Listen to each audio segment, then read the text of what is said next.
నేను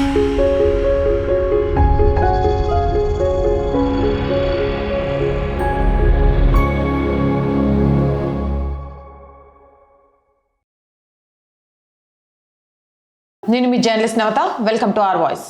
హైదరాబాద్ పాత బస్తీలో ఏం జరుగుతోంది?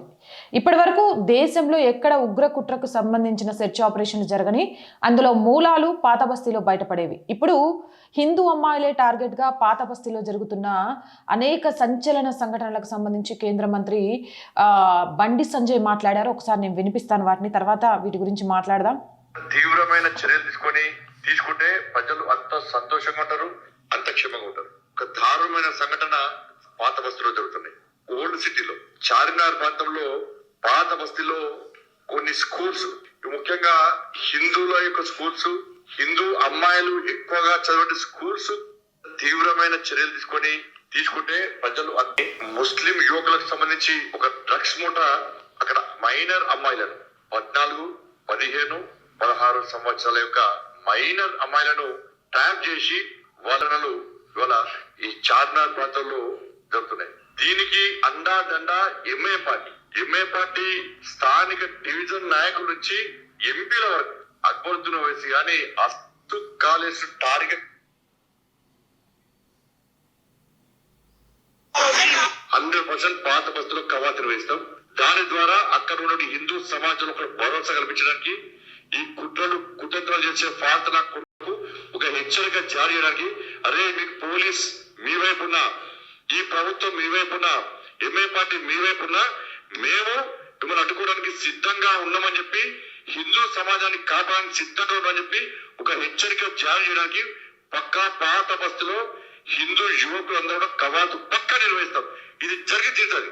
ఆ అవకాశం మాకు ఇవ్వద్దని చెప్పి రాష్ట్ర ముఖ్యమంత్రి చెప్తున్నారు. 100% పాత బస్తీలో కవాతు నిర్వహిస్తాం. దాని ద్వారా అక్కడ ఉన్న హిందూ సమాజంలో ఒక భరోసా. రైట్, చూశారు కదా, హైదరాబాద్లోని పాత బస్తీ అంటే చార్మినార్ ప్రాంతంలోని స్కూలు కాలేజీలో చదువుతున్న ముఖ్యంగా 14 నుంచి 16 సంవత్సరాల వయసున్న హిందూ బాలికలను టార్గెట్ చేసి డ్రగ్స్కు అలవాటు చేస్తూ లైంగిక దోపిడీకి పాల్పడుతున్నారు అక్కడ ఉన్న ముస్లిం అబ్బాయిల ముఠాలు. ఇది ఆర్ వాయిస్ జర్నలిస్ట్ నవతను చెప్తున్న మాట కాదు, ఒక కేంద్ర మంత్రి చెప్తున్న మాట. మళ్ళొక్కసారి అది స్క్రీన్ మీద ప్లే చేస్తాం, వినండి. ఎందుకంటే ప్రతి తల్లిదండ్రులు వినాల్సిన మాట ఇది, ప్రతి హిందూ పేరెంట్స్ తెలుసుకోవాల్సిన విషయం ఇది.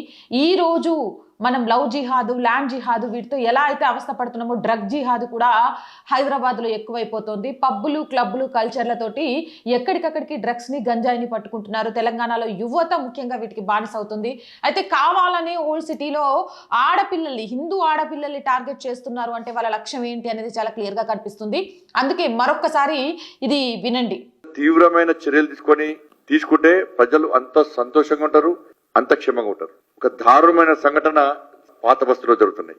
ఓల్డ్ సిటీలో చార్మినార్ ప్రాంతంలో పాత బస్తీలో కొన్ని స్కూల్స్, ముఖ్యంగా హిందువుల యొక్క స్కూల్స్, హిందూ అమ్మాయిలు ఎక్కువగా చదివే స్కూల్స్, కాలేజ్ టార్గెట్ చేసుకొని ముస్లిం యువకులకు సంబంధించి ఒక డ్రగ్స్ మూట అక్కడ మైనర్ అమ్మాయిలను 14, 15, 16 సంవత్సరాల యొక్క మైనర్ అమ్మాయిలను ట్రాప్ చేసి వాళ్ళ జీవితాలను సర్వనాశనం చేస్తున్నటువంటి దారుణ సంఘటనలు ఇవాళ ఈ చార్మినార్ ప్రాంతంలో జరుగుతున్నాయి. దీనికి అండాదండ ఎంఏ పార్టీ స్థానిక డివిజన్ నాయకుల నుంచి ఎంపీల వరకు 100% పాత బస్తీలో కవాతు నిర్వహిస్తాం. దాని ద్వారా అక్కడ ఉన్న హిందూ సమాజంలో ఒక భరోసా కల్పించడానికి, ఈ కుట్రలు చేసే ఫాల్తనాకు ఒక హెచ్చరిక జారీ చేయడానికి, అరే మీకు పోలీస్ మీ వైపున్నా, ఈ ప్రభుత్వం మీ వైపున్నా, ఎంఏ పార్టీ మీ వైపున్నా, మేము మిమ్మల్ని అడ్డుకోవడానికి సిద్ధంగా ఉన్నామని చెప్పి, హిందూ సమాజాన్ని కాపాడడానికి సిద్ధంగా ఉన్నామని చెప్పి ఒక హెచ్చరిక జారీ చేయడానికి పక్కా పాత బస్తీలో హిందూ యువకులందరూ కూడా కవాతు పక్కా నిర్వహిస్తాం. ఇది జరిగి తీరుతుంది. ఆ అవకాశం మాకు ఇవ్వద్దని చెప్పి రాష్ట్ర ముఖ్యమంత్రి చెప్తున్నాను. సో చూశారు కదా, ఎన్నో సంవత్సరాల నుంచి ఈ లైంగిక దోపిడీ సంఘటనలు జరుగుతున్నా పోలీసులు కేవలం కేవలం అంటే కేవలం ప్రేక్షక పాత్రకే పరిమితమయ్యారు. నిందితులకు రాజకీయ మతోన్మాద ముఠాల మద్దతు ఉంది, పరువు పోతుందని ప్రాణభయంతో అమాయక హిందూ కుటుంబాలు ఈ విషయాన్ని బయటికి చెప్పలేకపోతున్నారు అంటూ సాక్షాత్తు కేంద్ర హోంశాఖ సహాయ మంత్రి బండి సంజయ్ గారు మాట్లాడారు. అంటే పరిస్థితి ఏ విధంగా ఉంది అనేది అర్థం చేసుకోవచ్చు. ఇక హిందూ ఆడపిల్లలు మీకు తెలుసో లేదో ప్రతి ఇయర్ దేశవ్యాప్తంగా 2 లక్షల మంది లవ్ జిహాద్ బారిన పడుతున్నారు. ఇది ఒక సర్వే ప్రకారం. అంటే ఆ సర్వేలోకి రాకుండా బయటపడకుండా ఉంటున్న సంఘటనలు ఎన్నో. కొక్కొల్లలు, ఆడపిల్లలు, హిందూ ఆడపిల్లలే టార్గెట్గా అవ్వడానికి కారణం ఏంటి అనంటే హిందూ ఆడపిల్లల్ని కనుక కన్వర్ట్ చేయగలిగితే హిందూ వంశోద్ధారణ జరగదు, హిందూ అనేది జనాభా పెరుగుదల నియంత్రణ అవుతుంది, తద్వారా హిందూ అనే వాడిని లేకుండా చేసి 2047 కల్లా ఈ దేశాన్ని ఇస్లామిక్ కంట్రీగా మార్చడానికి అతిపెద్ద కుట్ర జరుగుతోంది.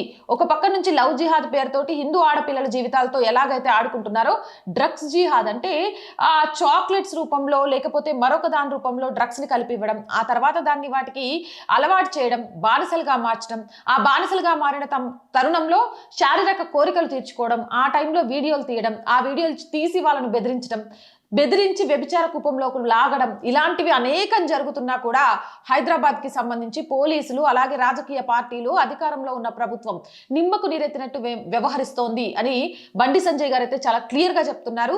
ఇక్కడ ఒక ఉదాహరణను నేను చాలా క్లియర్గా చెప్తా. రైసిన్ అనే విష పదార్థాన్ని తయారు చేసే ఒక మూర్ఖుడు హైదరాబాద్ ఓల్డ్ సిటీలోనే ఉన్న ఇక్కడున్న డిపార్ట్మెంట్ వాళ్ళని పట్టుకోలేకపోయారు. సర్చ్ ఆపరేషన్స్ దేశవ్యాప్తంగా ఉగ్ర కుట్రలకు సంబంధించి ఎక్కడ జరగని మన హైదరాబాద్లో వాటి మూలాలు బయటపడుతున్నా కూడా వాళ్ళను పట్టుకోవడంలో ఇక్కడ అధికార యంత్రాంగం విఫలమవుతూనే ఉంది. అంటే వీళ్ళందరికీ ఎవరైనా కొమ్ము కాస్తున్నారా, లేకపోతే దగ్గరుండి రక్షిస్తున్నారా, లేకపోతే తెలంగాణలో మొట్టమొదటిగా రజాకార్ పాలన అంటే ముస్లిం పాలన తీసుకురావడానికి ప్రయత్నాలు చేస్తున్నారా అంటే సంఘటనలు చూస్తుంటే అలాగే ఉంది. ఇక్కడ ప్రభుత్వం ఏమో కాంగ్రెస్ అంటే ముస్లింలు అంటే కాంగ్రెస్, రేవంత్ ఉద్దీన్ అని పిలిపించుకోవడానికి కూడా నాకు ఎలాంటి అబ్జెక్షన్ లేదు అని ముఖ్యమంత్రి చెప్తాడు.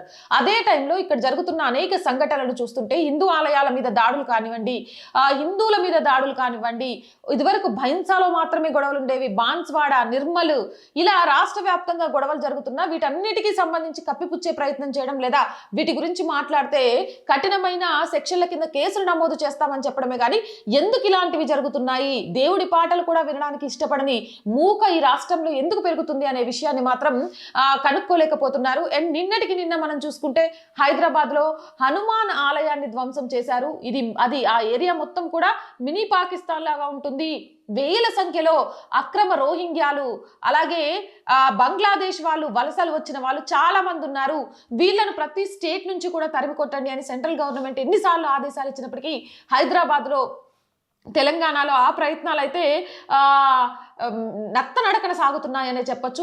వీటన్నిటిని చూస్తే బండి సంజయ్ మాట్లాడిన మాటలు ఎక్కడో నిజమే కావచ్చు, అంటే వీటికి కంపల్సరీ లింక్స్ ఉన్నాయి కావచ్చు, ప్రభుత్వం కావాలనే పట్టించుకోవట్లేదు కావచ్చు, సెంట్రల్ బలగాలు మోహరిస్తే తప్ప ఇక్కడున్న ఉగ్ర ముఠాతో పాటు ఈ డ్రగ్స్ మాఫియాను కూడా అరికట్టగలుగుతామేమో. డ్రగ్స్ రహిత సమాజాన్ని నిర్మించటమే మన కర్తవ్యం అంటూ భారత ప్రధాని నరేంద్ర మోదీ ఒక పక్క నుంచి చెబుతూ ఉంటే మరొక పక్క నుంచి హిందూ అమ్మాయిల టార్గెట్ గా ఈ డ్రగ్స్ మాఫియా ఓల్డ్ సిటీలో నడుస్తుంది అంటే కొంత భయం, ఆశ్చర్యంగా ఉంది. ఇకనైనా ప్రభుత్వాలు అధికారులు మేల్కొని వీటి మీద ఉక్కు పాదం మోపకుంటే ఖచ్చితంగా హిందూ సమాజం ఏదో ఒక రోజు తిరగబడే రోజు వస్తుంది. అవునంటారా కాదంటారా?